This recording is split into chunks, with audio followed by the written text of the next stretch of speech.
My son stood in the doorway of my house like a stranger wearing my child's face. He didn't remove his shoes. He didn't greet me. He simply looked past me into the living room, already measuring walls that still carried my wife's photographs. "We've decided," he said, voice flat, rehearsed. "This place will be better used by my in-laws. You can manage somewhere smaller." I nodded slowly, the way men do when they're trying not to show the cracks spreading through their chest. I smiled too, because anger shown too early becomes weakness. But in that moment, something settled inside me with terrifying calm. They thought I was finished. They were wrong. 3 weeks earlier, I'd returned from a routine inspection trip to find unfamiliar cars in my driveway. Expensive ones. Black SUVs polished to arrogance. My key still worked, but the air inside felt altered, like a room where secrets had been unpacked. Luggage stood near the staircase. New coats hung on my rack. Voices echoed from the kitchen, laughter I didn't recognize. My daughter-in-law, Ria, appeared first, phone in hand, surprise flickering only briefly across her face. Behind her came my son, Arjun, eyes avoiding mine, already defensive. "Dad, you're early," he said, as if I were a guest who'd arrived without invitation. They told me casually over tea poured into my wife's cups that Ria's parents were staying temporarily stretched like cheap elastic. A week passed, then another. My study became a storage room. My chair was moved because it blocked light. One evening I found my late wife's jewelry box open on the dresser, its contents rearranged with careless fingers. When I asked, Ria smiled and said she was just admiring the craftsmanship. Arjun said nothing. Silence, I learned, can be louder than betrayal. I built that house brick by brick, metaphorically and sometimes literally. 40 years in civil contracting had given me a reputation for precision. I knew foundations, stress points, load limits. I also knew people. I knew how entitlement grows when boundaries rot. My wife, Mira, had been the boundary. Since her passing, the house had slowly turned into a marketplace where my memories were traded for convenience. The real blow came on a Thursday evening. Arjun sat me down at the dining table, the same one where he'd once practiced spelling words, where Mira used to scold him gently for bad posture. He cleared his throat the way men do before delivering cowardice. "Dad, Ria's parents' lease ends next month," he said. "It makes sense for them to move in permanently. This house is too big for you anyway." He didn't say the rest. He didn't need to. I was excess inventory.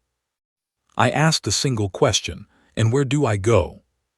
He hesitated. Ria answered, "There's a senior community near the bypass. Safe, quiet." Safe, quiet, contained. I smiled. I nodded. I told them I understood. Years ago, I'd learned that the most dangerous men are the ones who agree too easily. That night, I slept in my study, listening to footsteps overhead, mapping the sound of my own displacement. Grief hardened into resolve. I wasn't going to shout. I wasn't going to beg. I was going to prepare. The next morning, I called Vikram Malhotra, my old legal counsel. He answered on the second ring, voice sharp despite the early hour. "I need a full audit," I said. "Property, trusts, powers of attorney, everything." There was a pause, then a low whistle. "Family?" he asked. "Yes." "Then we move quietly," he replied, "and quickly." While Vikram worked, I played my role perfectly. I became agreeable. I ate dinner when invited. I thanked Ria's mother for rearranging the pantry. I listened as her father discussed renovations, already planning changes to walls that bore my life's measurements. They mistook my calm for surrender. Arjun avoided my eyes, perhaps relieved I wasn't fighting, perhaps ashamed. Either way, he didn't ask what I was doing in my room late at night, documents spread across the desk, memory sharp as a blade. By Sunday, the paperwork was clear. The house was solely in my name. No shared titles, no informal transfers. The mistake they'd made was assuming love replaces law. Vikram laid out options: trust restructuring, residency conditions, usage clauses.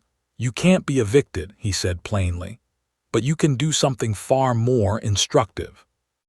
I spent the next days making calls. Old contacts, contractors who still respected me, a locksmith who owed me a favor, an accountant who understood discretion. None of it illegal, all of it inevitable.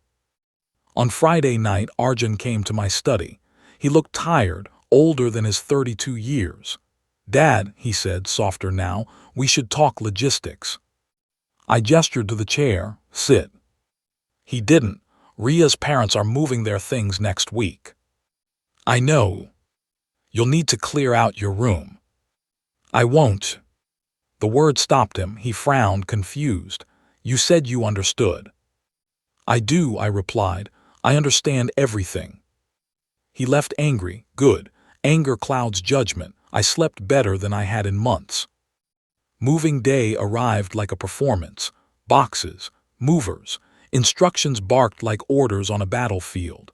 I stayed in the garden, sipping tea, watching men carry furniture past me as if I were part of the landscaping.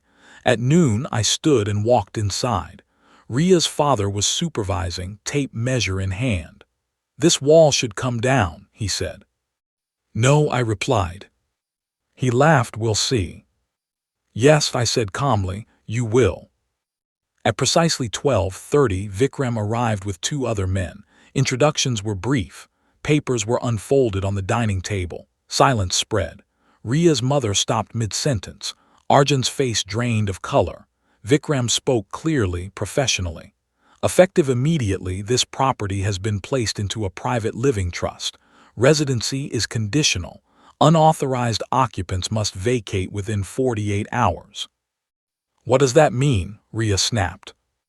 "It means," I said, meeting my son's eyes for the first time in days, "that guests leave." Shouting followed. Accusations, tears. I listened. I let them exhaust themselves. When Arjun finally spoke, his voice broke.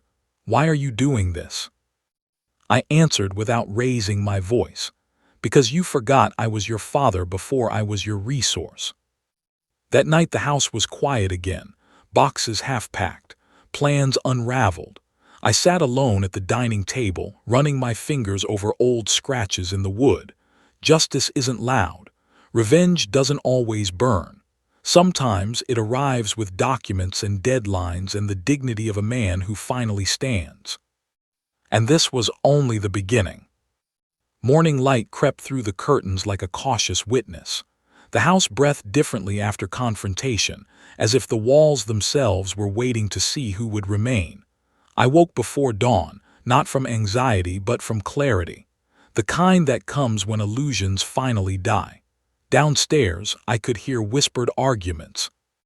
Drawers opening too fast, the nervous sounds of people packing plans instead of belongings. Ria's parents avoided me at breakfast. Her mother clutched her cup with trembling hands, eyes red from crying through the night. Her father sat rigid, pride wounded more than anything else. Arjun arrived late, hair uncombed, shoulders slumped. He looked at me as if seeing me for the first time, not as an aging inconvenience, but as a man who could still move the ground beneath his feet. "Dad," he said quietly, "can we talk alone?" I nodded and led him to the study. The room still smelled faintly of old paper and sandalwood. He stood while I sat, revering a balance he'd assumed was permanent. "They're saying you planned this," he began. "I planned protection," I corrected. "There's a difference." "You could have told me." "And you could have asked," I replied. "You didn't." Silence thickened. Arjun rubbed his face with both hands. "Ria's parents have nowhere to go."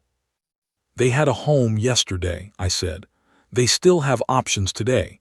What they don't have is entitlement to mine." His voice sharpened. "So you're throwing them out?" I leaned back. "I'm enforcing boundaries you erased." He opened his mouth, then closed it. For the first time, I saw doubt fracture the certainty he'd borrowed from others. "Ria says you're punishing us." "No," I said evenly. "I'm teaching you." By noon, the movers returned, not to unload but to reverse course. Boxes were sealed, furniture labeled.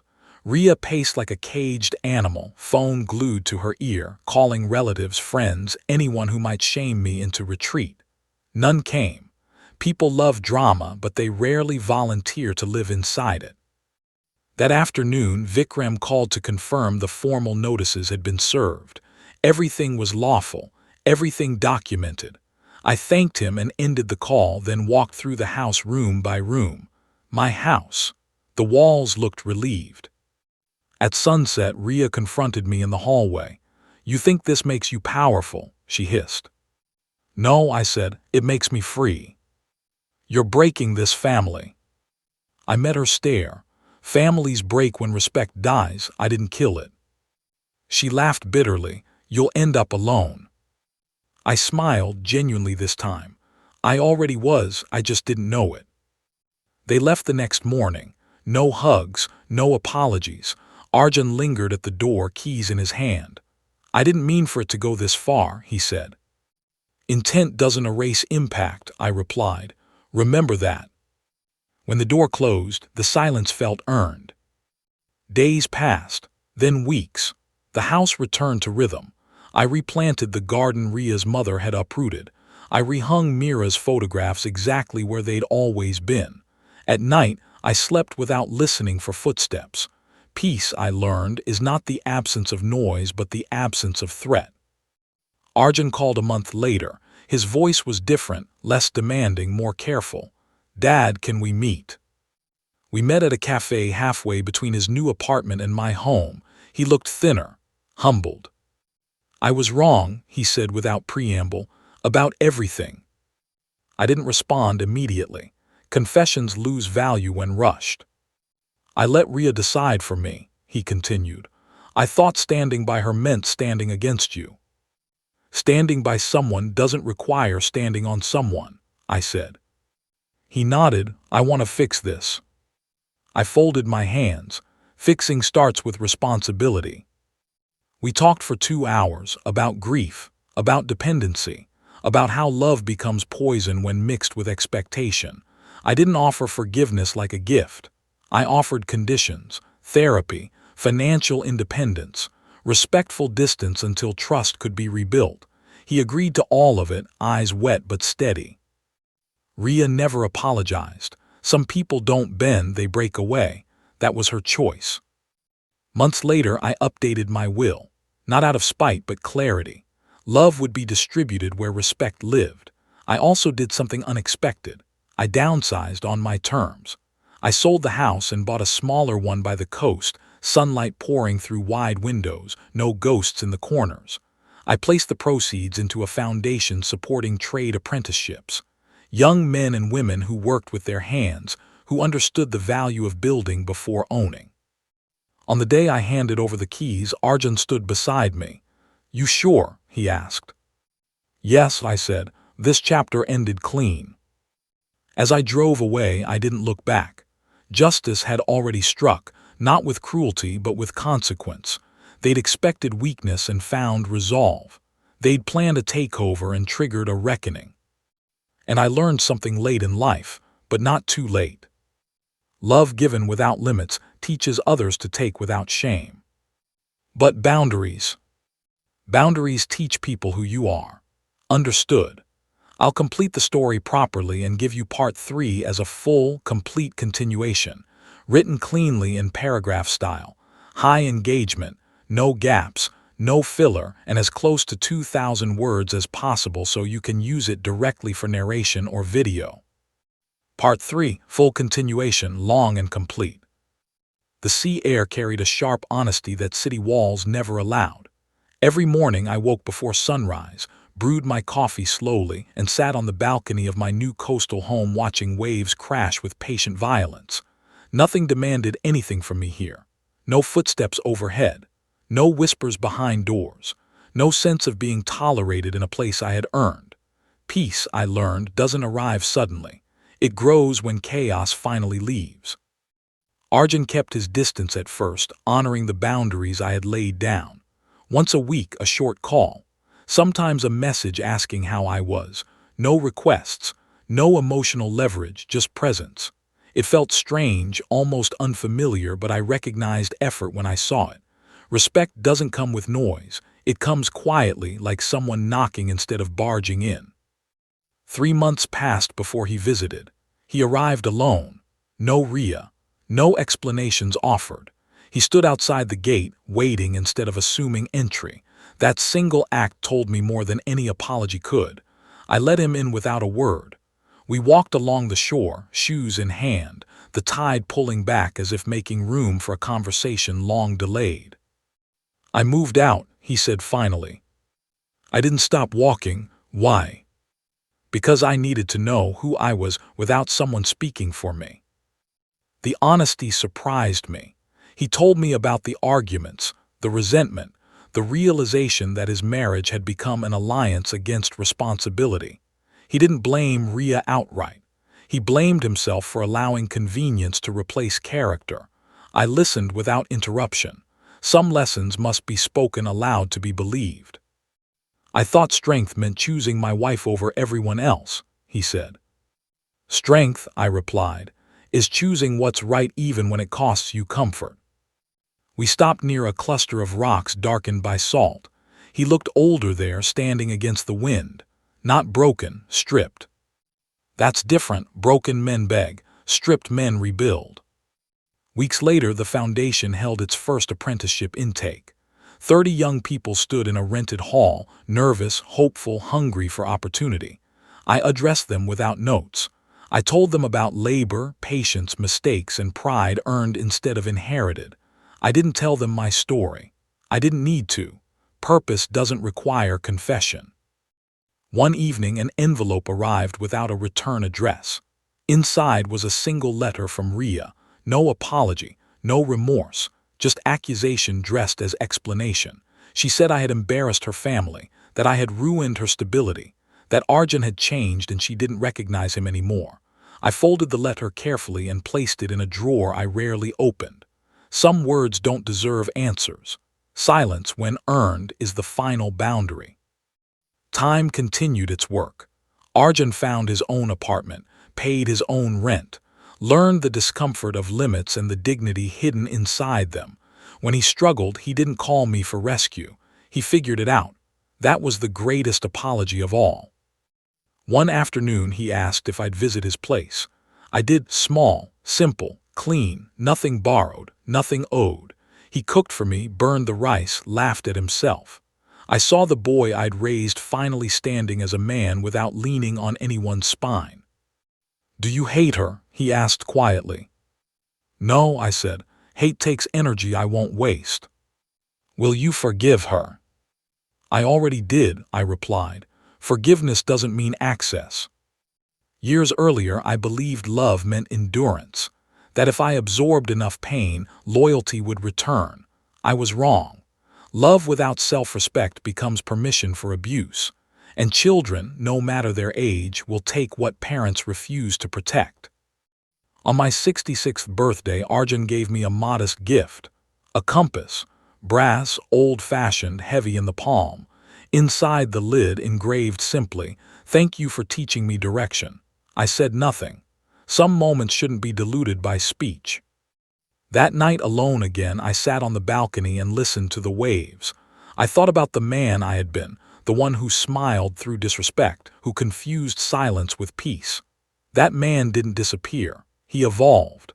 Pain doesn't destroy you unless you cling to it. Used correctly, it sharpens. People often imagine revenge as spectacle, shouting, loss, public collapse, but real justice is quieter. It removes access. It forces accountability. It allows you to walk away whole while others are left facing the mirror you finally refused to stand in front of for them. They thought my age made me weak.